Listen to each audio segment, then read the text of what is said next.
Thot Allahu madhëruar në fillim të ajeteve të surës El-Kehf, ajo pjesë e cila ka të bëjë me historinë e pronarit të dy kopshteve, thot në fillim të kësaj historie, thot "Wadrib lahum mathalan rajulaini", që do të thot dhe jepu ti o Muhammed njerëzve shembullin e dy burrave. Në fillim të këtij ajeti, pas fjalës shembull për rreth cilës folëm radhën e kaluar, atëherë përmendet dhe bie në sy fjala burr, dhe që është përshkrim për këta dy njerëz, dhe është fjalë e cila përdoret në librin e Allahut sipas atij kuptimi që njohim, dhe që është një mashkull që ka arritur moshën madhore për bijve të Ademit, dhe që është plotësuar fizikisht, është pjekur logjikisht, dhe është moshë që kush arrin duhet të falenderoj Allahun madhëruar, sepse i është dhënë mundësia të mbledh prej vetive, gjithashtu prej virtyteve dhe punëve të mira që bëjnë dobi tek Allahu madhëruar.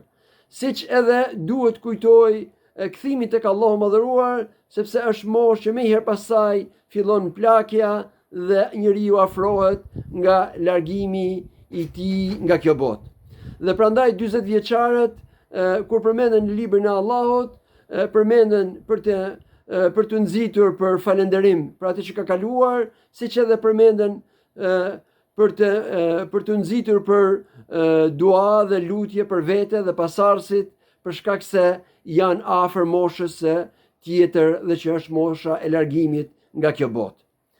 Pra, kemi të bëjmë me dy burra të moshës madhore dhe rreth tyre zhvillohet kjo histori. E dyta, këta dy burra thuhet se janë ose i përkasin umetit të Beni Israilve, dhe mund të jetë gjë shumë e saktë, për shkak se në librin e Allahut shpesh përmendet umeti i tyre dhe përmenden herë për të treguar se si duhet jetë besimtari, për shkak se në mesin e tyre ka patur njerëz të mirë dhe besimtar, për shkak të zbritjes së librave të Allahut dhe për shkak të prezencës së profetëve në mesin e tyre. Dhe përmenden gjithashtu edhe për të treguar se për çfarë duhet të ruhet besimtari, sepse në mesin e tyre ka patur edhe njerëz të shthurur dhe të prishur që të mos ndiqet shembulli i tyre dhe të mos shihet ai shembull në mesin e besimtarëve. Kjo është e dyta. E treta,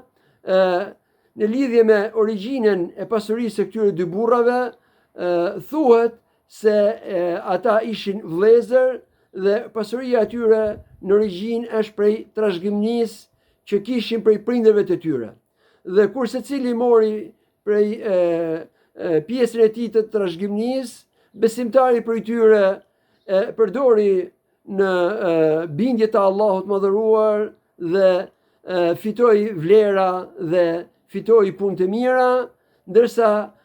jo besimtari e përdori në çështjet e dunjas dhe arriti të mbledh shumë prej saj, pra ta zhvilloi këtë pasuri dhe ta shumoi atë, por që ishte mohues. Dhe ra viktim e asaj që njihet tek fjalët e Allahut mëdhëruar kur thotë kella innal insana la yatgha ar-ra'ahu istaghna, që do të thotë jo, por se njeriu e tepron dhe i ka përcen kufit kur e sheh veten se është pasuruar.